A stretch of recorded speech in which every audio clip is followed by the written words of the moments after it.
welcome to another episode of This Works For Us podcast. We have some special guests on, and that is the Sheelys. Welcome to the show, guys. How y'all doing? Man, all is well. Glad to be here. Well, before we get started, could you tell the people a little bit about yourselves, who you are, how many 15 children that y'all have, things of that nature? You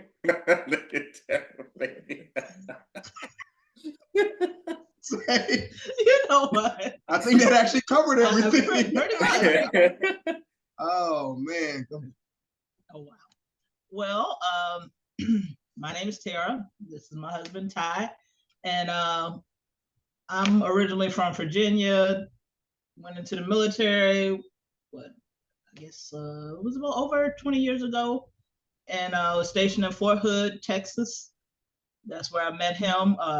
Matter of fact, we met at church, at the church we were going to there. And it was a rehearsal. Or if you don't stop it, it was rehearsal.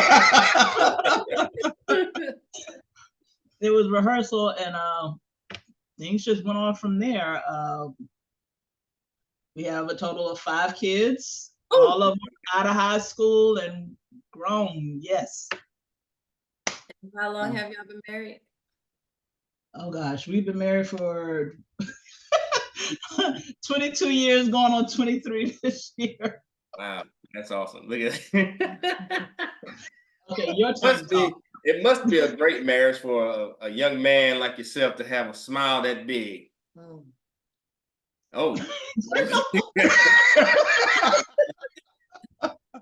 No, it actually is. It is now. Going back to what she said, even when we met, it wasn't even how great things were then. I always messed with her and believed that when God showed me, almost like, boop, spotlight, there's the one, I was seeing everything that she was going to be, because the person that I met versus who I now know, 2 entirely different people. And so I think I got trapped into it. But I mean, it worked out, all things work together for good. I have wronged no man. Ain't nothing wrong with that. We will get into we'll get that. Yeah, in a little bit. Okay, we will have to dig through some of that. Yeah. So we got Tara's name, but we didn't get your name, sir. Yes, you did when she said, "This is my husband, Tiy." No, I wanted to hear it from you. Even though she said it, I wanted to hear from you. Okay. I'm her husband, Tiy. Yeah, I knew you was good. I know, that's what I wanted you to say. Now, and you said you had 5 children. What are the ages of those children? 35, 31, nope, 32, 21, 20, and 18. There it is. I had a busy season. Yeah. Let's knock these bad boys out. Back to back. Or missed appointment. Or missed appointment. Call it what you want. What happened? All right. So what we like to do before getting into further along in this show is ask a little icebreaker, even though we know each other and stuff. But hey, it's a fun question, and it's gonna make all the sense in the world once I ask you this question. All right. Choose between being followed by a parade of penguins everywhere you go, or having a troop of monkeys as your loyal assistants. Well, Madagascar. I personally would go with the penguins because they're going to smile and wave. The monkeys are going to ask for a break unnecessarily, and their opposable thumbs can either be a help or a hindrance. So I'd rather know what I have with the penguins that are following. Do penguins smile? I mean, based on what Happy Feet, I think they do. Skipper, smile and wave, boys. Smile and wave. Exactly. Tara, what's your choice? Oh gosh. Pick the opposite so we can have both.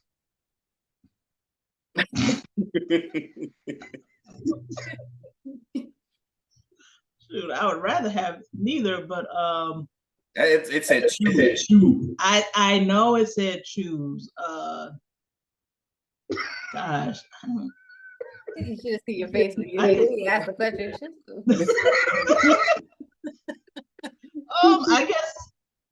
I guess I would go with the penguins too, because monkeys steal your stuff and run. So I don't want to deal with that. They do be training the monkeys to do that. So. I mean, but you could have had them see what you've trained them though. Carrying your bag. And cleaning their house for you. But they throw poop. Yeah, they do. Valid point. Duly noted. So, with that being said, even though y'all touched on it a little bit in the intro, so where did it all truly begin, and how did you guys approach each other with that?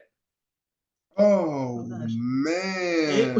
Yeah, how did you approach that?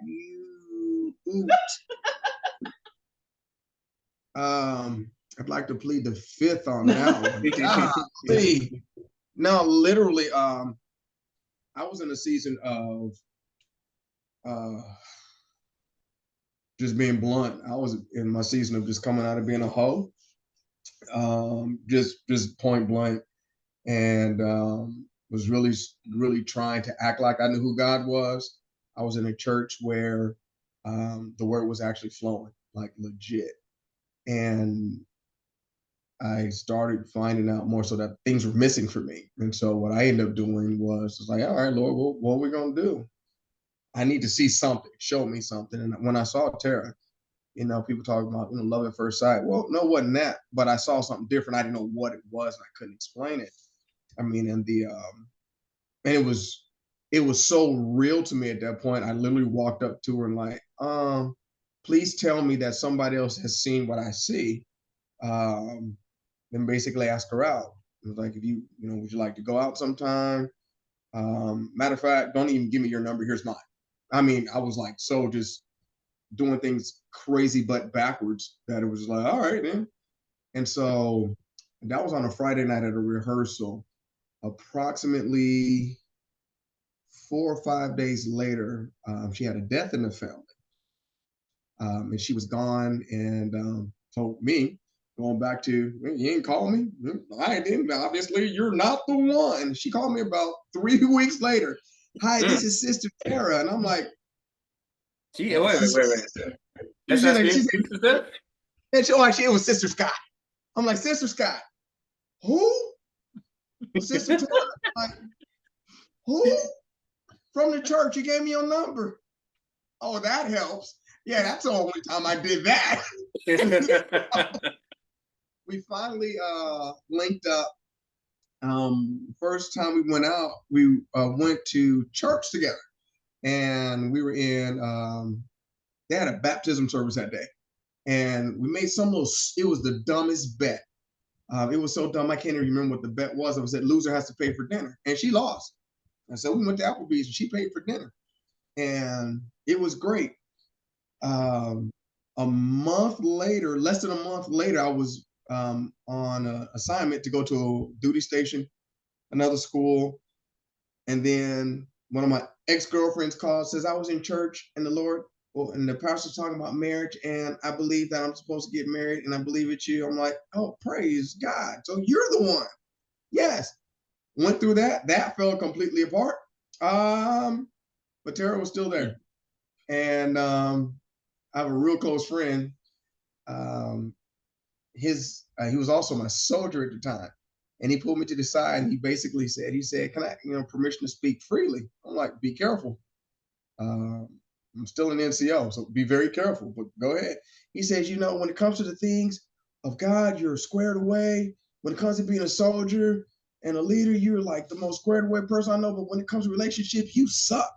I'm like, wait, that literally. And then when I met his wife, she had talked to Tara and she's like, Ty, you're a beep beep. I'm like, oh, okay. So all right, what do I do with that? So what ended up happening was Tara flew out from Virginia to Colorado, supposed to be out there for a week. and it was perfect timing because I was going to be available for a week. Then we were going on a little field trip, and she ended up staying. Dadgummit, that was the craziest thing. Like you went to Colorado for the military, or you went to visit? No, I was out in the military. I was going for a visit, Okay. and was there at a church service, and God said, like, "Don't leave." uh, Yeah.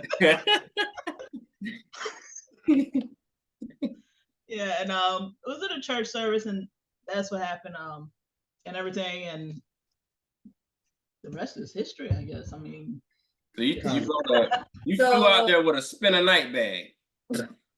pretty much for a week, yeah. That's literally what it was. Spin a nights. Yeah. So let me get this timeline correct. I'm just trying to make sure I understand. So y'all didn't really date because the ex showed up, right? Yes. And then y'all reconnected somewhere in between that. And then there was a visit that ended up long term. Yeah. Yeah. In the span of months, we're talking? That was it a was total about of a year. 16 months. Wow. I'm the time guy in the family. The what? What happened? Time guy. I don't know. I don't like where this is going. I'm saying there's got to be one. I know somebody knows how long things took. Yeah. But for the most part, Ask them dates. Yeah. Yes, I can give you dates because on July 1995, it was about 2 p.m. First of all, on a Saturday. Anyway, this is about them. We've already talked about what works for us. We doing what's working for them. How that went. I was just talking about our similarities. Anywho. Yeah. So after we get to Colorado, you just stayed there for how long, and then you decided to get married? Okay, so we didn't decide to get married, dear God. Well, Mm-mm. that was in March when I got there. Let me back up though. I got there in March. Okay. Mm-hmm. I get there, it was 70 degrees. The next day it's snow everywhere. I was like, I think I need to leave, but I just, like I said, one thing led to another. And I was in a church service, and I believe God said, stay. And so that was in March. And then it was about, what, 4 months later? Yes. I proposed on July 4th. Fireworks. Right. And we actually had a lockdown on the base, and my registration was expired. So I stayed at her. And I work for the garrison commander. I'm working for the 06 and the general on base, and my registration is expired. Neither here nor there. So what happened was, stayed there. Then that next morning, which was a Saturday, we went to prayer at the church. I had a key because of my position and everything else. Got there, and apparently we were the only ones not notified that prayer was canceled. But the pastor came in. Where were you last night? Because I stayed at her place because I'm like, okay. Who else was there? I say, she was in a room with the door locked, and I was on the couch. No, the devil was there. I'm like, okay, all right, this kind of freaking me out right now, buddy. I ain't used to all this stuff. And he's watching you, and he's about to devour you. Okay. You're on suspension here at the church, and this is gonna happen. Wait, what? Hey, you want to get married? Oh wow. Yeah. No, we didn't like. Yeah, let's bless God. And no, we're like, no. We went out, had a conversation. When I say we, it was me being yelled at, him jumping my case, and then him making the decision to give me an ultimatum, or basically be devoured by the devil that was sitting over my shoulder. Then that Sunday, I proposed again. Then she finally had to be told that he just proposed, and she's sitting there just like, I'm wondering how you did it. I did a poem. It was beautiful. It was the most beautiful poem because I used to write a lot. And okay, hold on. No.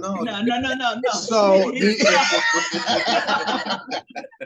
So so he wrote a poem, but we were just coming off like a week or 2 week long fast at the church.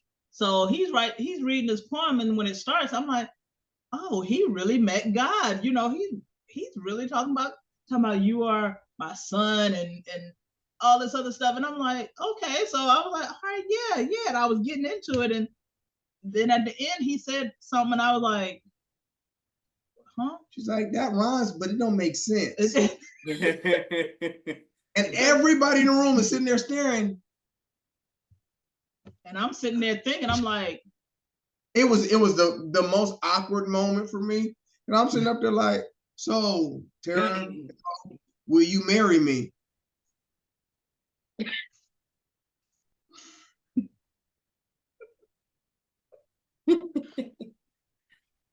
I mean, first of all, he used my full government name, and I was like, it wasn't her government name because her mama gave her that name. So when she finally caught on, she still didn't answer. And it wasn't until much later that she actually answered, because our pastor's wife at the time was like, yeah, that means yes. So now I need to. Very interesting. I'm gonna say so. So I get it. No. Go back and review the tape. You had this pastor come to you and basically perform a scared straight for marriage to get you to get married. Pretty much. Wow. Pretty much, yeah. Amazing. Yeah. Well, that's one way to clean up your sin, huh? Get right that way, huh? Hey, might as well go ahead. Y'all pull a jagged edge before it even happened. Might as well go ahead. Meet me at the altar. That is wow. I thought our proposal stuff was a little, I guess, not normal. But y'all take the cake on that one. Mm-hmm. At least you knew what was going on. Love the pasta cake. Cut it up, slice it, and here you go. Y'all can have it. Yeah, so it was interesting. Yeah, very much so. How long did y'all stay in Colorado after that? Oh, less than a year. No, right at a year. Right at a year. Yeah, right at a year. Yeah. Less than a year, because that was in July, and then I got orders. Yeah, but because I had we were there for Christmas though. Christmas, and then that spring I went to leadership school and came back, was on orders. Yeah. So how was so you were married? It's almost like an arranged marriage, right? Like you had to like get to know each other. Literally. No, we did that 5 years ago.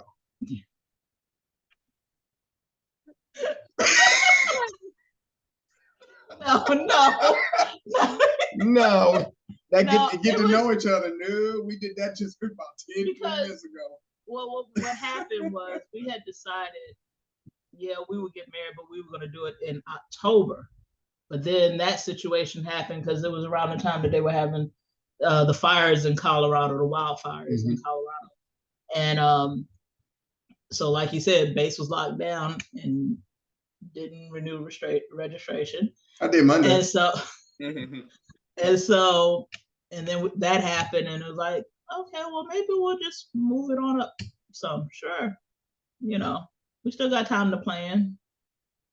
What, 22 days? Yeah, barely. Yeah. So those 22 days turned into 22 years and going. Look at that. Yep. No, don't look at that. So somebody obviously heard from God, unorthodox in the way everything happened, but because she was obedient, I don't know, they're probably putting her lustful desires for you aside or anything like that. I don't know. I just made that up. But the it might have been some truth in that too. But That boy good. That boy good. speak, Lord, speak. Yeah. But to have that happen and to see this, many years later, no matter how crazy it happened, y'all still together. Now, with y'all still being together, has there been, and I'm quite sure there's been often, I guess, times of, I guess turmoil or something like that, not anything too crazy. But how did y'all handle your conflicts and stuff like that? Yeah, any challenges along the way? How did the ones that you care to share, how did you guys resolve any of those? Well, overcome. There we go. Overcome. Remember, this is for the people. This is for young adults wanting to get married, not sure if they should do it, not sure if they could work through their issues or problems or challenges. This is to bless another married couple. Well, honestly, for us, I don't think things really didn't start changing until we got here. I know how they got better. Anyway, well, for me, until we got here in the church we're in now, and they started covenant partners, that's where things started changing. Wasn't overnight, but it was a process and everything, and just changing, like for better, or like, what do you mean changing? Changing for better. Because I used to just run to all my friends and be like, well, you know what he did, and he did this, and he did that, and he did this, and everything. So yeah, he would walk around and they would give him the side eye, but I'm this little angel. So then got here and didn't run to the friends, but still run pastor's wife, things like that. And then as time progressed, I'm like, oh, okay. I was in a women's breakfast, and the minister said, she said, yeah, I stopped. I just got on my knees and went to God and said, God, you know your son. You got to deal with him. I said, oh, I'm gonna try that. I tried it, and yeah, I got told about himself and everything, but I kept going, and then I was like, Lord, that's your son. I know I didn't did something. That's where it changed. Lord, that's your son. I know what I did was wrong, and I repent for that, but you need to get him. And so just went on from there. No, that's good. The two big things that occurred for me, and as the head, I always have to set the tone, and not saying that to be super deep or super spiritual, but you have to set the tone if you're going to be expected to lead. There's two things that happened for me. The first thing is I had to learn about me. So one of the things that I had to do is I actually had to call my mom. Then after I got off the phone with her, I called my grandmother about my dad. Say, hey, did my dad have an attitude? And I learned about my history, because people don't realize that a lot of traits you pick up come from your bloodline. And it's not just because it's a generational curse. It's just certain things that you just watch somebody do and you don't even realize that you're doing it. So somebody's telling you something, you might want to start paying attention. So I had to about who I am. And, using a jacked up sports analogy, you go back to a person like Kobe Bryant, used to jump out the gym, tore his Achilles, became a great shooter, got older, became a great facilitator. And so as I started to evolve, I had to let her know about my evolution. I couldn't just change and expect her to change with me. But the other huge thing, the natural thing that happened, was we had a conversation. It's a little funny story. And I said, when I say do laundry, what does that mean to you? And she said, you wash the clothes and then you put them in the dryer. Is that it?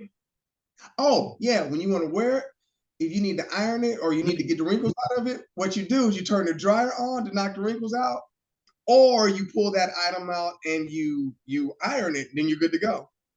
Like, literally, that's it. She's like, yeah. Well, what is it to you? And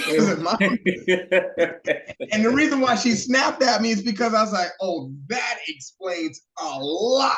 Well, what does that mean to you? You go through the entire house and get everything that can be laundered. Use big words. You separate, you wash, you dry, you fold, put on a hanger, you put up. That is doing laundry. And so we were saying the same words, but we meant something completely different. Mm-hmm. And so one of the things that I had to learn that the word compromise is a cuss word in marriage. Because if I'm compromised, that means I'm lowering my standards, but I have to walk in love towards her. So she didn't start doing what I did. So now she would go through the house, separate, wash, dry, and put in a basket. That's an upgrade. That didn't mean I had to come down. That didn't mean she had to come up. We just met in the middle without saying it because we now know what the other person expected. And so that was the difference maker where we started seeing some things changes. And then the third thing, well, so it was three things. The third thing was when I had to swallow my pride because I was told to turn the finances over. I was like, the devil's lying. I make the money, give her the money. Hello, Lord. Are you there? And so, and every time someone would come up, I'm like, you got this? Because if I can do it, you know, almost trying to provoke her to say something. Like, see, I told you she couldn't handle it. But even then, it became, even though you're responsible, here's my thoughts on it, and now let's work together with it. So she's responsible for it, but I'm still made aware of everything. So we're still a team on everything versus pride trying to take over and do something. That's a short version. That was good. That was a lot of good nuggets. That was good nuggets in there. I think, you know, because we know what causes a lot of rifts in marriages. A lot is obviously it is finances. So for you to, you know, as you say, turn over that to her, so that means you had to have full trust and believe that she was going to handle business the way that she is currently or still doing that now, right? Absolutely. And it took a while because I always had side jobs. So if you screw up, I at least got some cash. But ultimately, it was hard because the biggest parts of growth aren't found in the easy transitions. It's where you're challenged. And so trust me, that was a challenge for me. But hey, we're living proof of her doing what she's gifted to do versus what I would have forced to do. So, amen to that. Because although I didn't have as much of a, I guess, struggle relinquishing that, she just said, "Hey, can I take it? Here you go." It's kind of like how what was that? What's the movie? Menace to Society. mm-hmm. Hey, you owe me some money too, but no, man, here you go. That's basically how I gave it over to her. Here you go, take the finances, run with it. So that's good. Yeah. Now we're gonna backtrack a little bit, because y'all had some children to show up in the picture. Was any of that planned, or hey, there was some oopsies? Well, stop it.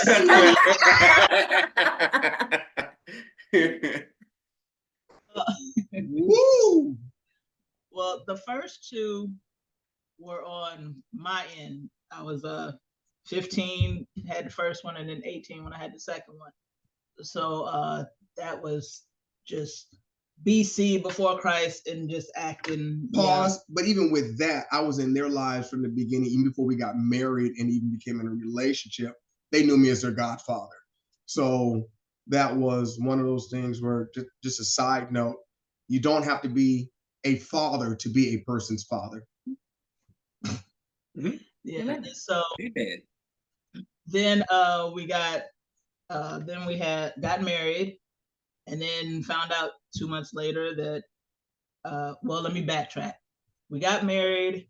We were sitting there and we were discussing. We're like, yeah, we'll have kids. We'll wait a year, get to know each other, and get set in our routine. And then 2 months later, I'm pregnant. Yeah, okay. Like, and then so then she came into the picture, and then we had, I think she was about a year, and we decided, okay, we can have another one, let her get to 2 years old, or maybe 3, we can start planning to have another one. And right after she turned 2, hey, I'm pregnant again. I was like, okay, sheesh, what is going on? We said, all right. I know it's going on. Hey, hush.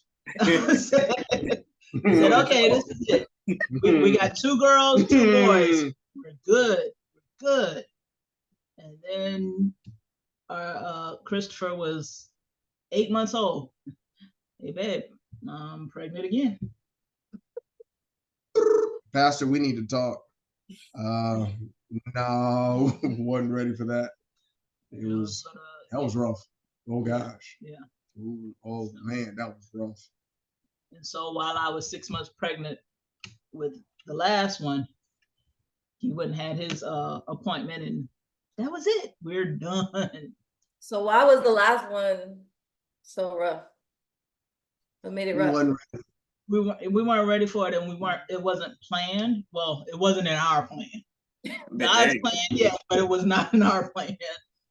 We've had conversations like, Lord, let's talk, shall we? 4 is a good number. We've got a good dog. The dog's name was Devotion. I mean, everything's perfect. Because truth be known, when we had Brianna, we were sitting up here, let's just pray for twins. We can have 2, then we're through. Boy and girl will be good. Yeah. What are they called? Irish twins? I mean, same day, almost. No. We were trying to stop at 4. Apparently, y'all wasn't trying to stop at all, because there's proof. It's walking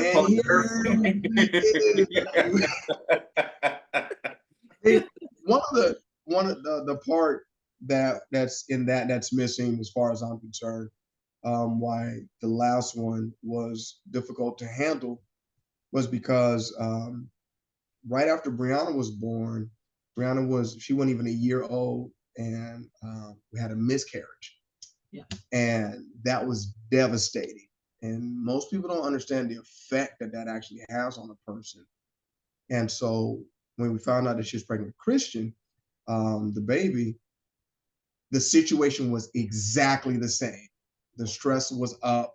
The military life was pretty rough, and I was just had major injury in the military, and so my back was really bad. I just had 3 ligaments repaired in my knee, plus my meniscus, and so now they're talking about putting me out the military. So my stress level was incredibly high, and at that time I really didn't know how to juggle a lot of that stuff. So she wasn't my confidant, she was more of a punching bag at that time, not physically, but we were always arguing, and the stress was really bad. So we found out about that. I'm like, I think I might be getting out the military. What do I do about this kid? Well, what do you think you're going to do with it? I'm like, that's what I'm asking you. What am I supposed to do with it? Because I just people here that want something. And we don't even know we're going to make it through the pregnancy. And so everything was coming, all those different thoughts were just bombarding me. I don't think to this point, I never even told you that. No. But it was such a stressor on me that I didn't know what to do.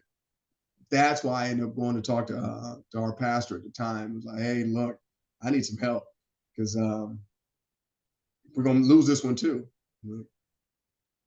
My pastor, you're like, well, who told you? Dr. Field, I don't know who told me. And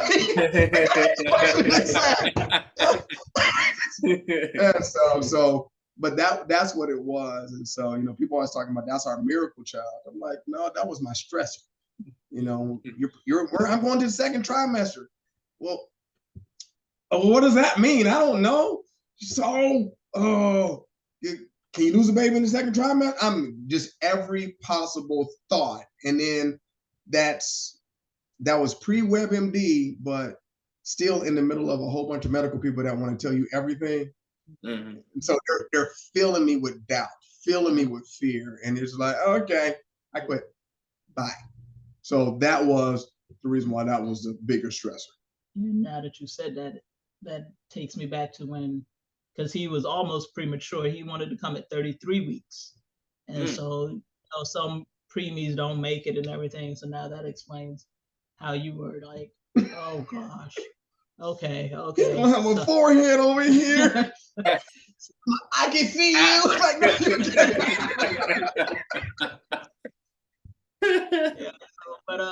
But you know, I went through when you're preterm labor, they give you steroids to make sure lungs are developed and anything else, so that you know they won't be in the NICU or on oxygen as long, or so they say, and everything. But yeah, they got in there, they stopped the labor and everything, and then they sent me home, put me on bed rest, walking around 4 centimeters dilated. I'm like, okay, so I'm supposed to lay in the bed for, okay. And so then 3 weeks later he came, so he was at the 36 weeks, but yeah. 36 weeks and a day. Yeah. So. Yeah. No, those days. Fear factor. 8 weeks, 5, 38 weeks, 3. So they were like, I'm coming when I want to come. yeah. Ain't nobody staying in here for no 40 weeks. And now that guy 7'12". And still 3 more growth spurts to go. Yeah. Oh my God, that's insane. That's woo. So now y'all have 3. Well, y'all had 3 living with y'all, right? Right. Under the age of 5? Under 25.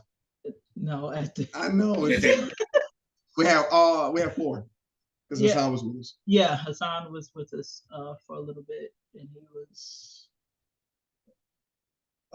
13, 14, somewhere around there. He was a teenager. And so last 3 were all under the age of 5 at the time. Tell us about that. Talk about how you got through that, because that's a lot, right? Y'all are already changing pace with the new, like the church, right? And learning how this marriage things work, but then you have 3 children under 5, and that's added pressure in itself. How did you get? Well,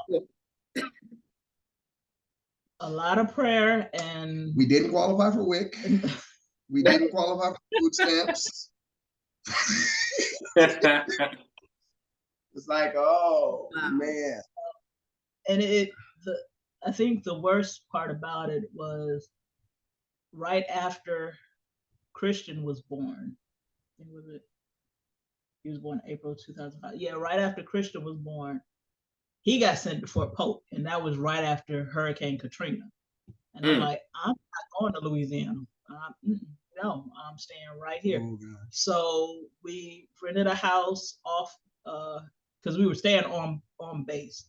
So we rented a house off base. He went there, and I stayed here. Pause. When we talk about much prayer, it wasn't just much prayer, it was much prayer answered. Because we didn't want, at that time, it was Katrina and Rita had just got through hitting. And the report that we had received was they had some kind of virus and some other stuff that was going around there. And it got to the ears of a couple of people at the church. So they gave us the down payment, the first month's rent, and enough money to put, not necessarily outfit the house, but at least give us food and everything there. So you got the family here, all this on a low pay, real low. Maybe. So I'm doing that. Plus I'm over there on, just regular on base BAH with a food card. And so for those that don't know what that is, basically the don't give you a food allowance because you're going to eat in the chow hall. So that's an additional $200-$400 that we're now missing out on. So yeah, it was interesting. So it got to the point where we didn't have enough money to afford 2 cell phones because that was too much of an expense. But it was just favor being extended everywhere we went. So it was, oh gosh, it's a testimony. Yeah. Right. No, what? That was horrible. It's never fun when you're going through it. It's once you come out on the other side of it, it's like, wow, made it through. Yeah, and I think we had just bought a Tahoe to fit everybody because that, like I said, at the time when we got the Tahoe, the son was with us, but then he went back to Virginia, and that's a whole nother story. But trying to drive that Tahoe and going over that bridge in Lake Charles. Oh, is that one in I-10? Yes. Oh, is that the bridge only? No. That's that long causeway, like on the Baton Rouge one, I think. But this one, they got the guns as the rails or something going. Yep, going up. Yeah. You're going up, and I happen to be making that trek with the kids. We started out, it was daylight, but by the time I got to Lake Charles, because you got 3 kids under 5, mommy, I had to go potty. So you stop it. So I'm making that trek right at dusk when it's starting to get dark and everything. And I get on the bridge and I start praying in tongues. And then I have, mommy, wait till we get over this bridge. I'll talk to you in a minute. So, but I mean, and that was kind of stressful because of the fact he was there, I was here, and I'm having to run the whole house, but he still wants to be involved in the finances. My mindset at that time was like, but you ain't here. Just let me pay what I need to pay and go on. But it was still that one of those, I still have to make him aware because even though he's there and he's in the barracks, he's got food, he's still got to get his toiletries, he's still got to get, maybe clothes or whatever else. But that wasn't my mindset. I was like, look, I'm here with the kids. I need the money. But when we talked about it, then I started to see, but I still didn't like it, but still, had to, kind of get back into what we were doing before. Sounds like you want to add something, sir. What do you want to add to that? It amazed me how she wanted to have the money, but I was the only one out there making it. So that was, hey. But that's a real thing. Like, let's talk about that because I feel like somebody else kind of shared that with us, like the struggle of maybe it was Tyrone and Alicia, I think, because he's in the military. He's in the military as well, and at some point, he was the breadwinner, right? But she was home with the kids, and so feeling like I make the money, so I get to spend the money on what I want to, spend the money on, and I feel like a lot of people struggle in that space, right? Because you are the one out there working. So if you feel some kind of way, you like you at home with you don't, because you done brought all this money in, and next thing you know, you just see it. Me. I can rip that apart in less than 30 seconds. Let's call it a minute. I can rip that whole mindset apart in that much time. Number one, even though I was at work, so was she, and we don't see that. And then the mindset, and this is how you tear that whole thing apart. If you were to ask a person, I know you're at work and you're doing this stuff, wouldn't it be nice to have a maid at the house? Wouldn't it be nice to have somebody cook you a meal and do this and do that stuff like that? You want somebody to do that stuff? Would you pay him? Like, yeah, you are. So you're paying for the service that you're receiving. So even though, the part of the other side of that is one of those terms that we use as men a lot is, I got to babysit my kids. Like, wait, how's that possible? For you it's babysitting, but for them it's what? And so I remember the one time Tara was upset That's the nicest way One to put time? it. No, this one particular Oh, time. okay. Oh, my bad, Tara. Oh, My bad. My bad. oh God. My bad. I don't want no Wait. smoke. I don't want no smoke. My I'm bad. gonna tell you, she and all of her Jeezyosity, she cussed me out without cussing me out. And she's like, how the bleep am I taking care of these kids?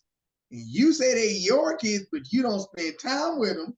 You go to work, you come home, you're on the couch, you go to the gym, you come back, you're in the shower, you go to bed. I'm stuck. When do I get to do something? They your kids, spend time with them. Okay. Yeah. So you want some McDonald's? I'll go get it for you. But that was one of those eye openers. It's like, wait a minute, though, that is a chore and a task. Because she left me with Brianna one day, and I was tired, and I didn't realize it. And Brianna wasn't, and she wanted attention. And Tara said, "I'm gonna go shopping or something," and she was gone. And one important thing he forgot to mention is we were potty training her at the time. Oh God. And she was a fast learner. I got a potty. I'm like, no, you don't. And she would potty. And then when she give 10 minutes at it, I got a potty. Like, no, you don't. And she would potty. And I'm still tired. And but she didn't understand that. And I was telling her, I was like, take a nap. I know we just woke up 20 minutes ago, but go to sleep. And this is before melatonin and Dayquil and NyQuil. And she was horrible. And then when Tara got home, all I could do was, was borderline in tears, but all I could do was apologize. I'm like, dang, I hate life for us all. Mom to come visit or something. And so it was, but that's what I had to learn, that if I want my house clean, I got to pay somebody to do it. Might as well pay my spouse. And when I took on that mindset, it's like, it's not my money. Now I'm paying you to do what I wouldn't do, can't do, or don't like to do. And then when I have the time to spend with my kids, I have to maximize that time. And so that became a easier way of mentally grasping the fact that, yes, I'm working, but the flip side of it, I get breaks. You don't. Mm-hmm. So mothers are on the clock, especially housewives and house mothers, they're on the clock 25 and 8. It's not even 24/7. It never stops.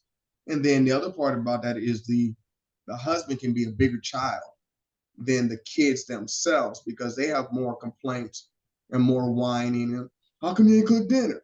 That's the same as, Mommy, I want lunch. What's the difference? One, make a peanut butter and jelly sandwich, another one, I gotta make a full meal. And so I ain't gonna tell where I got that from. But it's just one of those things that we have to just pay attention to and stop taking on this. The added duties of a wife in itself, right? Like, you have to do all the mommy duties, but then wifely duties, yeah. As a wife. Right. I don't think they have a problem in that, because they got proof still walking around upon the face of the earth. He had torn ligaments and whatnot, and still was out here creating. Shut up. Continue, sir. Continue. No, but one thing that I think is important. That's their stress reliever. Okay, y'all, stop it. No, one thing that I think is important to stress is that regardless of whether it's the husband that's at home with the kids or the wife, you have to remember sometimes not everybody has the luxury of having their parent, their mother, or their father, or whoever there with them, or to be able to come out. We didn't have that at all, because my mom had to work, plus she had the older two with her. His mom was working like what, 2 jobs, I think, at the time. So they didn't have that luxury to be able to take off and come out here for like a month or so, to help and everything. And it's just one of those things you have to remember, whether it's the husband that's at home, stay-at-home dad, or the wife, stay-at-home mom. It's just, you've got to think, well, wait a minute. I know I've been out here working this 9 to 5 and everything and dealing with this traffic and all of this. But I come home and I mean, there were times he would, times he wouldn't. I ain't gonna lie. There were times I was too tired and I said, you gonna find something. But you come home to a nice hot meal, a clean house, kids ready for bed or whatever, and have you and a spouse that is presentable. Maybe not all done up and everything, but presentable. You didn't presentable, not with the hair sticking up here and throw up and all of this. So, but and a lot of times you take that for granted because you're out here dealing with grown children, but they're out here dealing with dealing children.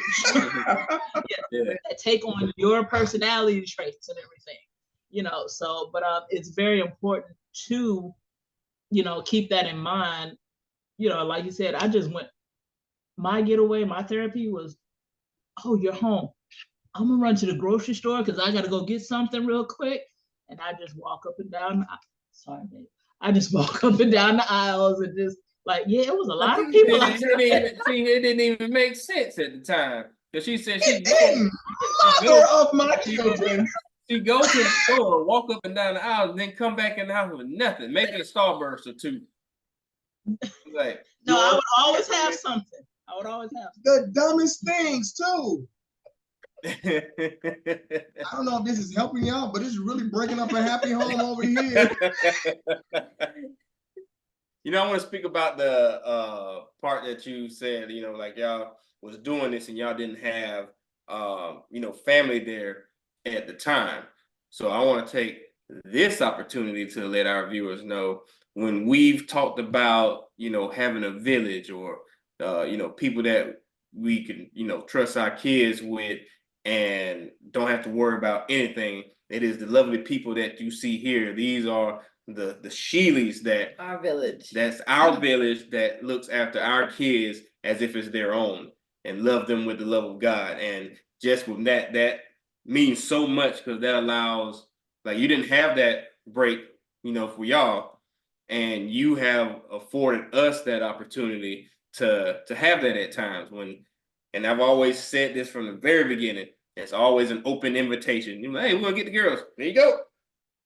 Which allows me not to take random trips to the grocery store and buy. Because she don't even go to the grocery store to begin with.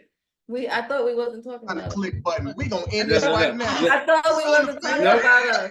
No, We're not talking about what works for us. We're talking about what works for the Sheelys. I thought we was having that conversation.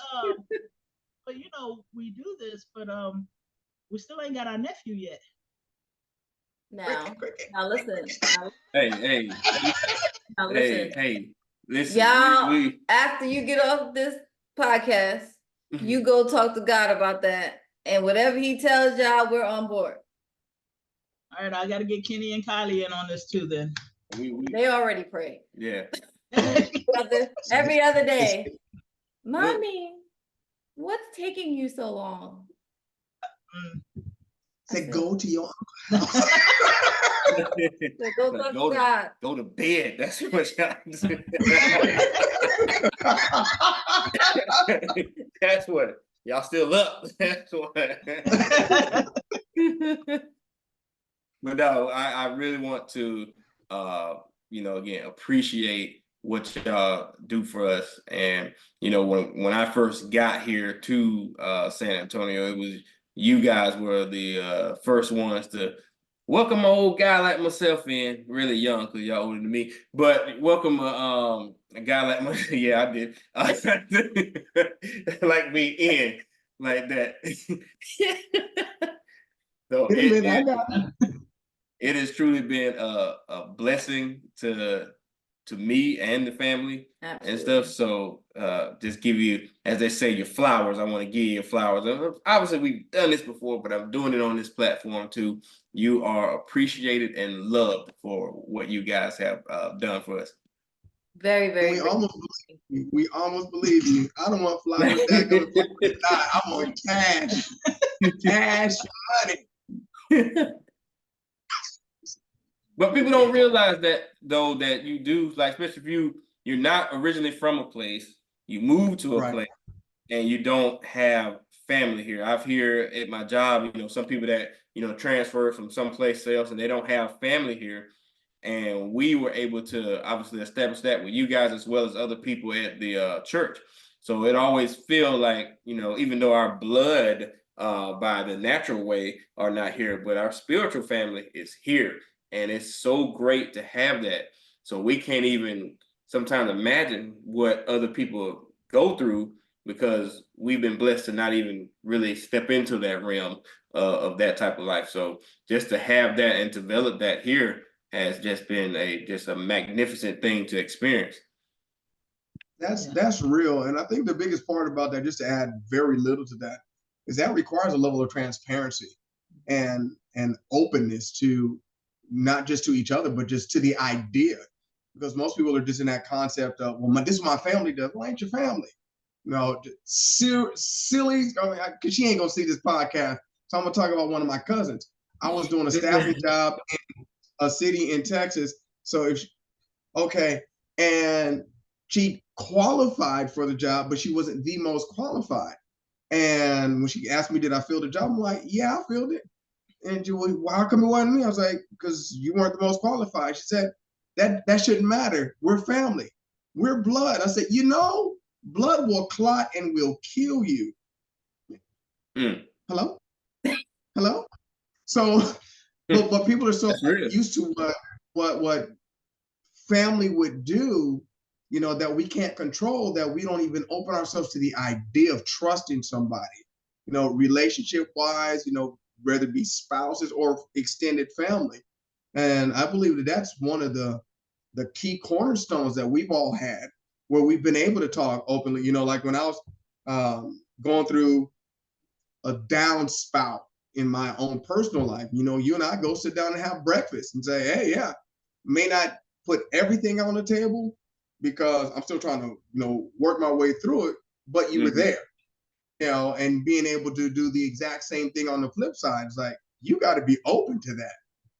And that's one of the things that makes the difference in any relationship. And that's the other reason why we can love your children like they're our own, because to us, they are our own, what I'm saying?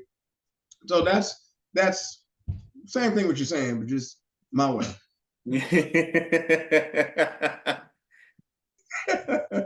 Nah, and it's always appreciated. It's always appreciated. That's why I don't have as many grades. I still got grades, but I don't have as many. Oh, they're here. Oh yeah, they're all here. Up in here and everything. And right there. You can't see mine. They here though. They still here. Nah. Yeah.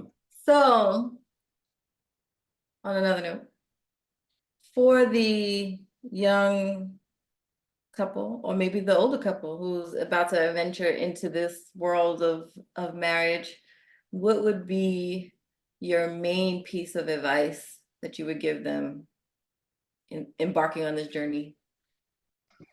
Don't do it. No. I'm not letting him answer. I am not letting him answer. No, I would say the number one thing where we had the biggest problem was communication. Yeah. And making sure that when you say something, the other knows exactly what it is you're saying, because they can hear it, but take it totally different. One example is we would have our talks, discussions, and he would ask a question. I would give him an answer. He would ask the same question in my mind, but a different way. So I give him the same answer. He would ask the question again in another way. And I'm like, what are you looking for me to say? I gave you the answer. Okay. Prime example, I was telling him I needed to go get my hair trimmed. What? Why? I said, because that way my hair is not falling out. You're not seeing hair all over the floor in the bathroom and everything.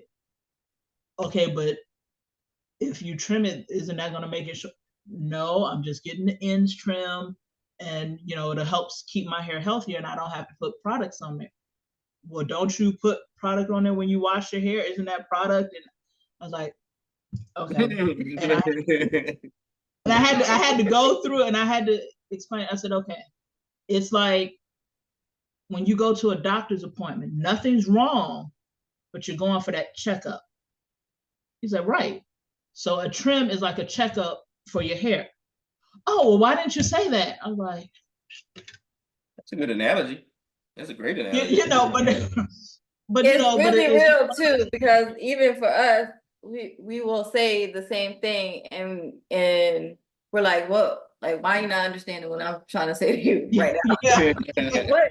What is still like we are literally saying the same thing, but you're saying it one way and I'm saying it the other. Yeah, and so that's just one key that, I mean, you've got to communicate and you've got to be clear. And one thing that he's learned that he started doing was when he says something, whether it's short, extended, or whatever, he's like, okay, what did you just hear me say? And I'll explain to him what I heard. He'll either be like, no, or okay, up until this point is good. Now this is what I was meaning on it, you know, but it's just the communication. You've got to have that clear, open communication, blunt communication, because there are a lot of times what you would say something or it's just the way that you say it. And I'm like, okay. And then the next time we have a discussion, well, you said this and you did, you know, instead of saying it then, you know, but, and then just being blunt, okay, I'm a step away because I don't like your tone and it's going to lead to something else. Or, you know, just hold on, I'm confused. Are you saying this? Are you saying that? You know, it's just that, and it has to go back and forth. It has to be back and forth between the two. It can't be just clear communication on one side. It has to go, it's a two-way street. So, yeah, mine's similar to that, slightly different. Number one, if you're planning to get married, you have to be married to the person, not married to marriage. Most people are married to the concept. They think old school, the Huxtables. 30 minutes does not fix a problem in real life. You can't just sit up there and have this. And when I get married, I'm going to have this, I'm going to have that. You don't know nothing. Right. No. That sounds good, but that's not realistic. So you have to be married to the person. You can't be married to Ken. You can't be married to Barbie. You have to be married to the person. You know, because most people prepare for a wedding, but they don't prepare for a marriage. You know, like I'm going to have a $3,000 whatever. Like why? So how are you going to pay your bills and stuff of that nature?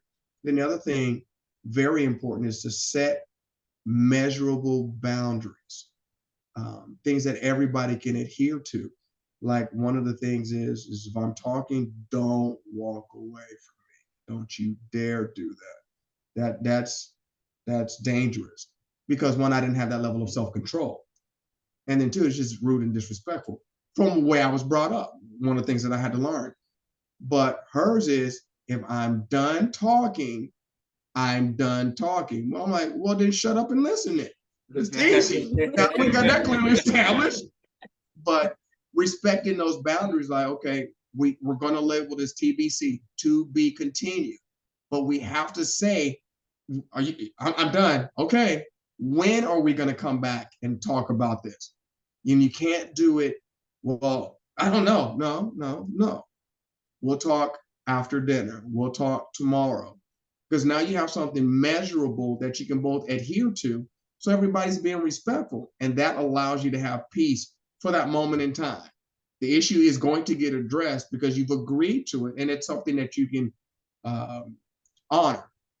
You're honoring the person by honoring what you said. And then the other thing about it is the best time to ever bring up something is when everything is good. I don't, when you slap me, it's some good ice cream. When you slapped me the other day, you are heavy-handed, right? Don't ever put your hands on my face again. But so how was your day? But you talk when things are good. And then you prepare for storms when things are good. You can't do it in the heat of the moment. That's what we have definitely learned. And then lastly, set a safe place for you to go to.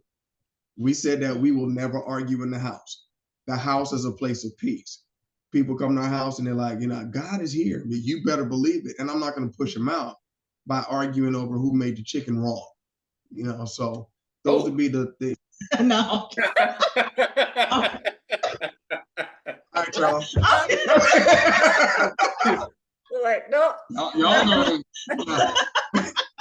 Oh, Jesus. No. I almost lost it right there. Like, I'm in my safe place. We finna talk. That's funny. But that's one of the things that help. And you have those things established up front. Or even if you're doing a tune-up and you're saying, hey, look, we've been married for this long. What's our goal for this year? And have something that's like, we made it 20 years. So what? What's that got to do with tomorrow? No, so it's like nowadays to be married over 5 years is an anomaly. And then if you get to the 20-year mark, oh gosh, you're an ancient of days. But how are you going to make each day better? There has to be some form of growth. And we have to do those small things up front so that everything continues to flourish. Yeah. And one thing that we did, he started doing, and we've both gotten into the habit, is we'll just be in the car having our date night or whatever. So babe, where are you? How are you? What's going on? Sorry. Yeah.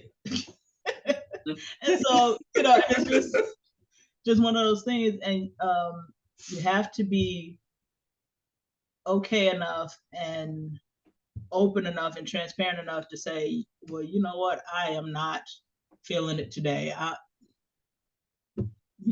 This is what's going on. This is this and everything. I think that was the biggest issue I had, Tim, because I would ask him, babe, you good? I'm always good. There's not a day in my life that I'm not good. I'm like, not a moment in time. Well, a moment in time. Okay. But I'm like, okay, yeah. So really, how are you? Where are and things like that. Because I know over the years I've grown to know him better and better each day. And I know he'll try to keep everything to himself because he doesn't want us worrying about him or in his mind. And I asked him one day who told him this. It's like he has to be superhero. He has to be strong dad. He can't be down. And I said, who told you that? Who? My daddy told me that.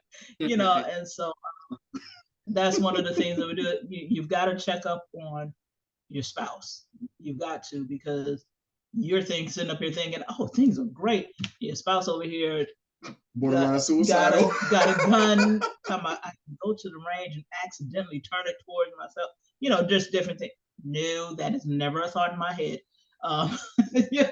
But no, like seriously, there's like so many situations that you see like on the internet where they say like the spouse committed suicide and the other spouse had no freaking clue about what was happening or that they were that bad to get to the point to do something like that. So, being open and honest and vulnerable. It's hard for some, right? Just like communicating is hard for some. Like some people just weren't taught how to do it. And so like finding the way to take the steps to be open and honest and have the conversations, like it is definitely a process. I would say even, for me, like, oh, I have to tell you that I'm angry. You just don't know that, huh? You're not a mind reader. Try that. Up in the floors. Yeah. You should just know. Yeah. Yeah. Like the lotteries for next week. Come on. Yeah. And there are certain things that we would be expected to know. And that's fair. But if I don't know, tell me. And if I mess up, forgive me. And if I mess up again, repeat the cycle. And go from there. Because the one thing about it is sometimes we just change who we are as individuals. Like I had to ask, if y'all remember the birthday party that we did. It took me several months to plan that thing out and to find out some of those things. Like, what's your favorite color? I know it used to be this. Is it still that? What's your favorite drink? I know it used to be this. It's still that. Oh, no, I don't drink that no more. Oh, duly noted. I was about to go spend all this money on this, and you done changed on me, and you gonna be mad because I got that, and that's what you used to like. That's a You good ain't gonna point. tell Like nobody? relearning your spouse always, because I you don't do know. grow and change. What was that? I don't know how long this girl right here liked peanut brittle.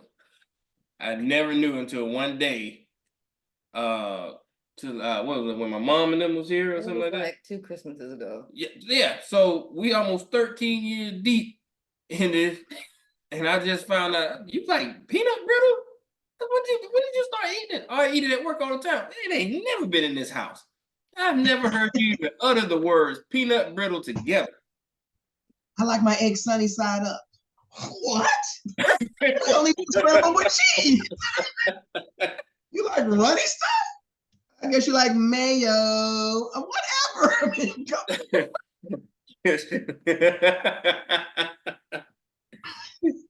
So how do y'all go about doing that, making sure that you relearn each other frequently? Well,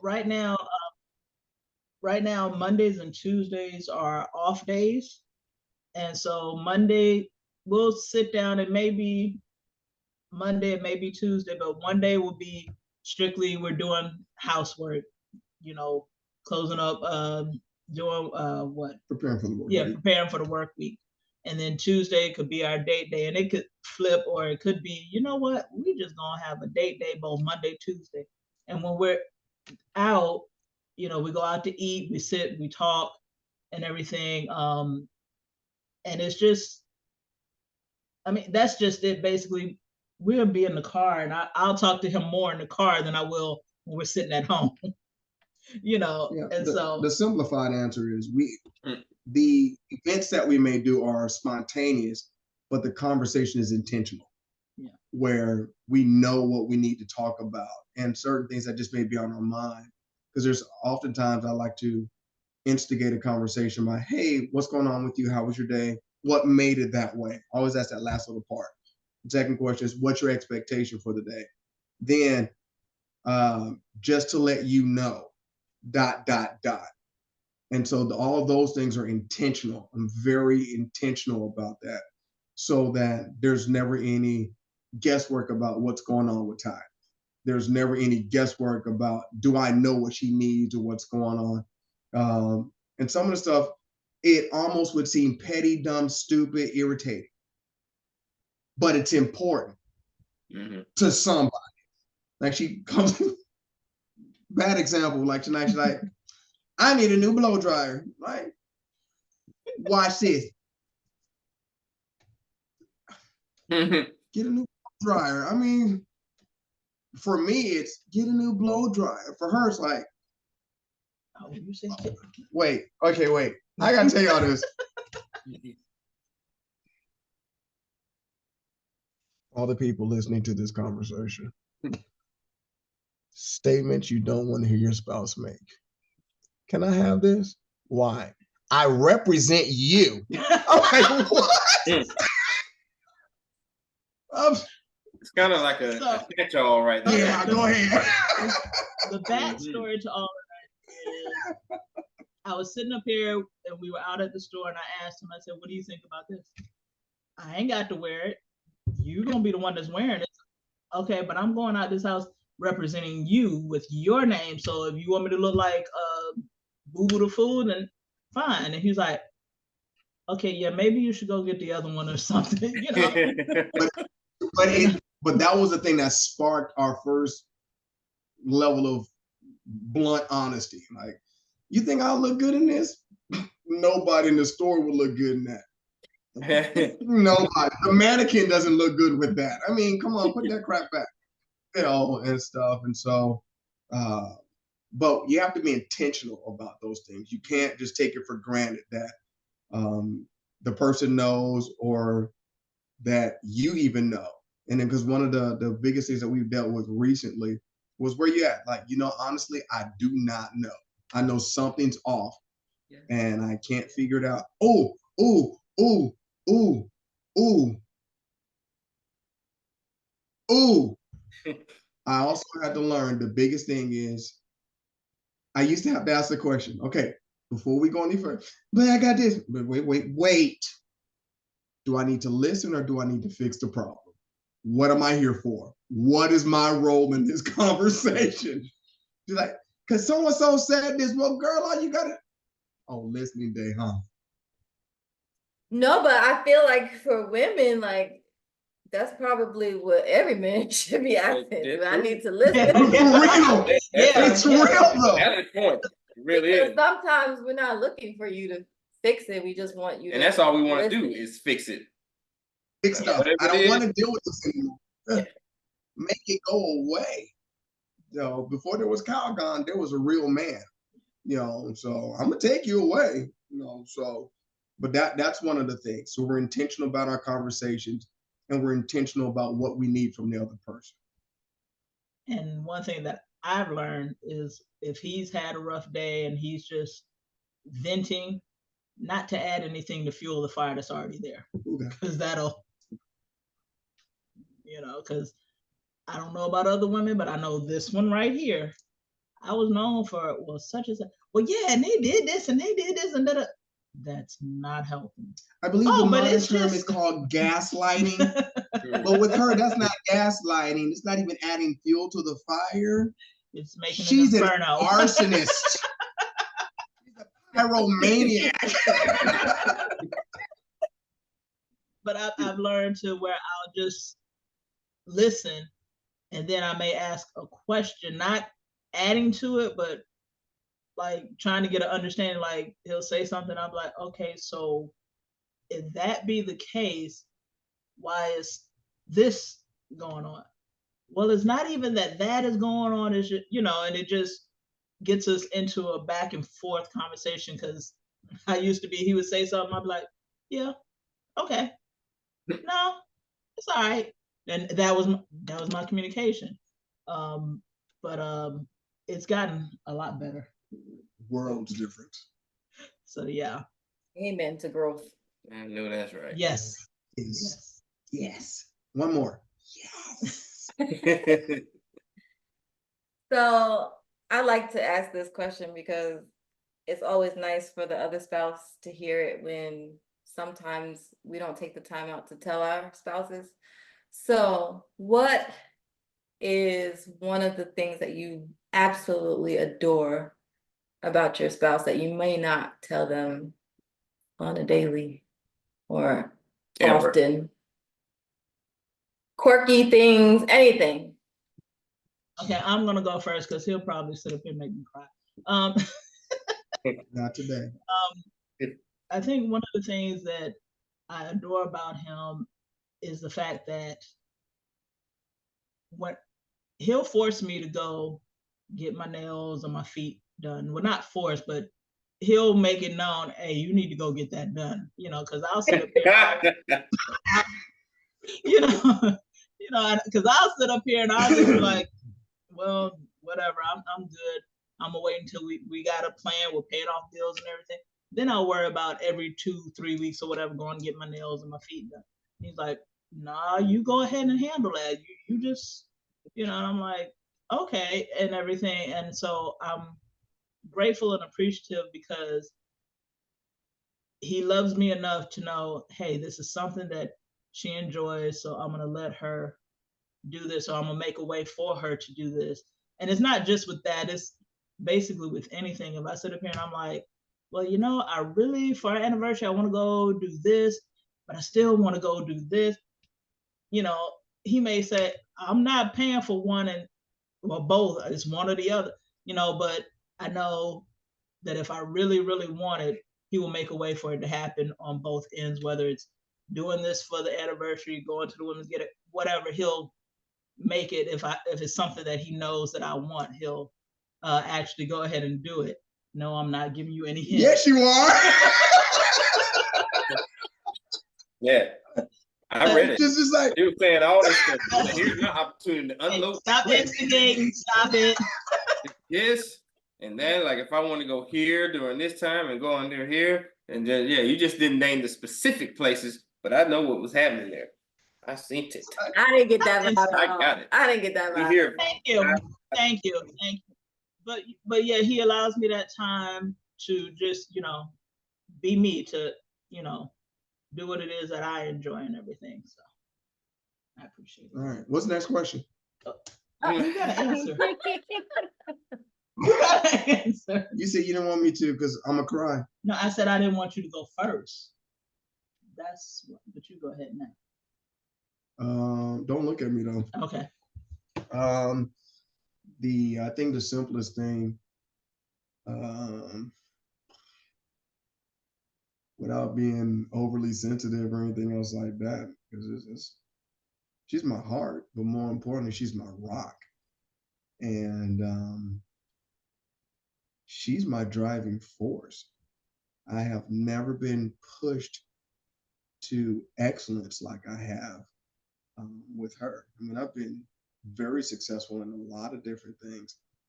And what's not known is the reason why I do so many things is because she pushes me with simple things like, I'll ask her like, hey, should I start this such and such business? Well, you can, you can do this, you can do that. You think I'll be successful? I'm like, yeah. Because I know you can get the people, you can do this. I'm like, dang, she really believes in me. So it becomes so easy to step out and do so many things because that's my rock and she won't let me fail. Not that she gives me like, okay, now sit down, let's talk about this. Here's your plan, this, that, and the other. It's one of those. It's so rare to have somebody just absolutely believe in you where failure is not even an option or something that crosses your mind just because they're so with you. And then when it comes to the things that I do, like work a 15, 16, 20-hour day, come home and everything's taken care of. She'll send the kids out. Hey, go help your dad get out the car. Every time come home and there's a plate in the microwave, food's already prepared. Gives that to him. What you need, babe? I'm like, all right, get you some rest.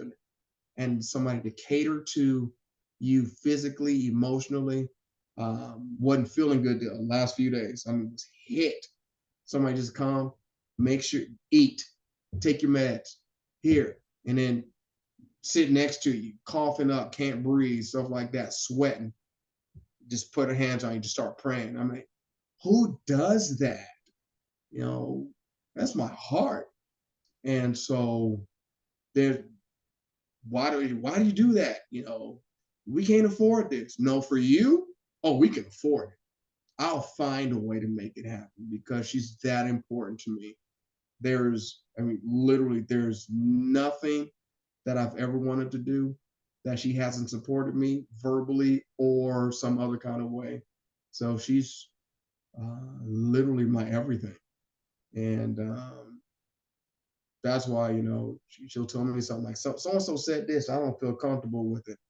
While she's sitting right there, I will go confront so-and-so and let them know that that's not very wise. You might want to reconsider your wording or your positioning because you mess with her, you're messing with me. And I always tell everybody, when I was in the military, I was highly decorated. Highly decorated. I've got stuff that was published in medical journals. Don't tell people stuff like that. Other things that I've done. And all of my greatest awards came after she came into my life. And literally, you can go look. The day I got married, awards and everything skyrocketed. Opportunities skyrocketed. There's no way that I would be the person that I am without her. When people look at what I do at church, like, you play, you do this, you do that. I'm like, but you don't know what I go home to. Because if I didn't go home to that, y'all wouldn't see me at all. I'd have been gone a long time ago. Trust a brother. Yeah.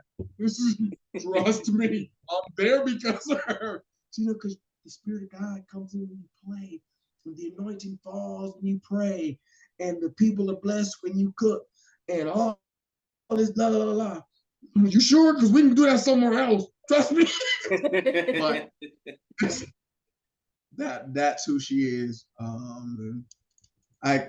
It's one of those things I can't even put it into words. So I have to do so much. I have to go out and find and do the best that I can for her.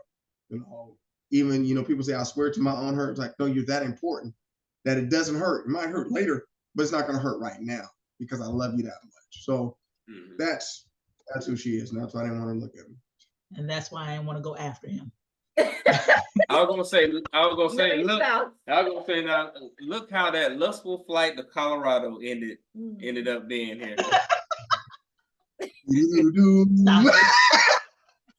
I guess that pastor knew a little bit of something. Hey, cattle prodigy into it. I will take it. Now. Well, I think that was a great interview with you guys and stuff. So any last words? I know y'all gave some great advice, but any last words before signing off? I can't with you. Just for those who are already married, thinking about getting married, about to get married, whatever you do, you gotta have fun and you gotta have God. Happy birthday. Because if it wasn't for God and Him showing us how to do this together on our own, yeah, we wouldn't be sitting here right now. That's for sure. And you gotta have fun because, I mean, going through life being serious all the time, I mean, it's just, I don't even know how to describe it, but yeah, it's one of those where I don't even go grocery shopping anymore unless he's with me because it's fun. I mean, I think we laugh more so, and that's why it takes us hours to go grocery shopping, rather than just going in and walking up and down the aisles. But I mean, it's just, that's the only thing I can say is. You know what I mean? See what I mean? In conjunction with that, every morning my wife is up before I am. She's out of the bed before I am. Typically, she's out of the bed before I am because she has her own personal relationship with the Lord. She spends her own quality time praying, studying, doing whatever. I have my own separate, personal, private intimacy with the Lord because, and it says, how can two walk together except they be agreed? Well, you can't. You can be married and be completely, for lack of better terms, divorced in marriage because you're trying to do two different things and it's not going to work. So I have my revelations. She has her revelations. I have my quiet time. She has her quiet time. But when we bring it together, it's what makes something. People often say, how's your better half? I'm like, I don't have a half. I have a whole. WHOLE. I had to make sure I said it right. So I spelled it. But that's the biggest thing is if you don't have your own individual, intense, personal relationship with the Lord, where you can't give an account, you can't answer a question, you can't stand on your own 2 feet, and you're expecting that other person to do it, you're going to fall short every single time. And this one question was posed several years ago. It says, if God never answered a single person, another prayer concerning your spouse, could you be happy or would you remain? My answer was not just no, but absolutely not. And the reason why is because your expectation is too high. You have more of an expectation for them to do and to perform than you put on your own self.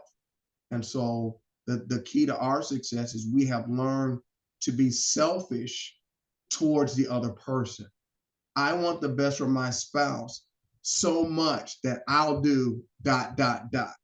I'm qualified to be with her because I do ... And in return, I receive everything, and then that's why the Bible says in Proverbs 31 that the heart of her husband does safely trust in his wife. And I have no need of spoil because I have everything I need from her, not because that she's perfect, or she's perfect for me, but because I have my own personal relationship that forces me to do certain things that I wouldn't do on my own. And she has her own relationship that forces her to do things that she otherwise wouldn't do. And it Mhm. becomes a blessing to the other person.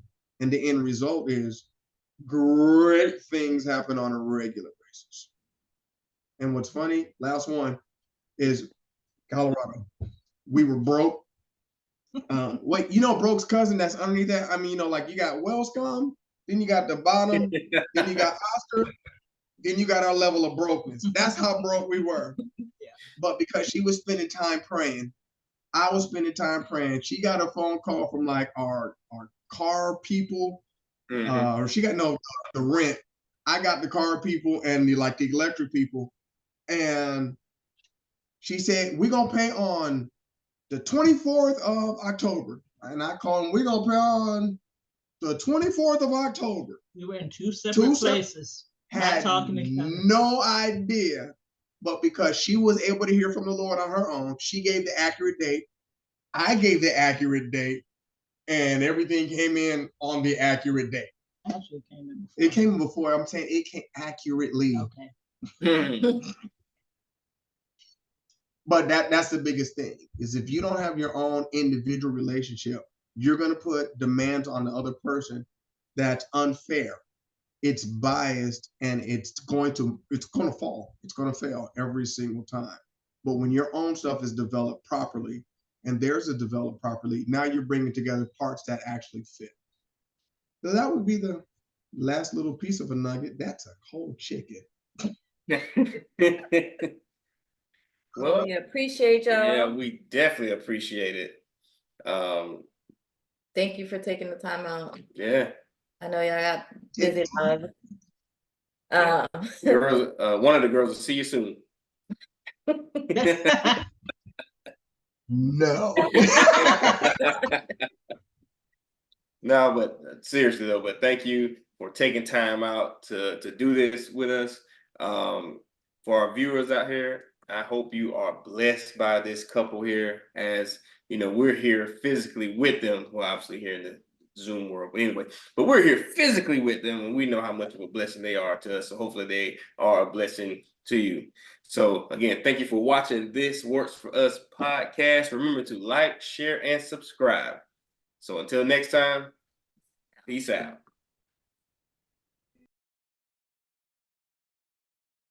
What's up, podcast family? We just want to say thank you for tuning in, watching our episodes. We pray that what we are saying is a blessing to you. God placed it on our hearts to share with other married folks and soon to be married folks. So again, we just pray that it's blessing you. And stay tuned for the next video. Again, we want to thank you. Remember to like, share, and subscribe. Until next time, thank you for supporting This Works For Us podcast.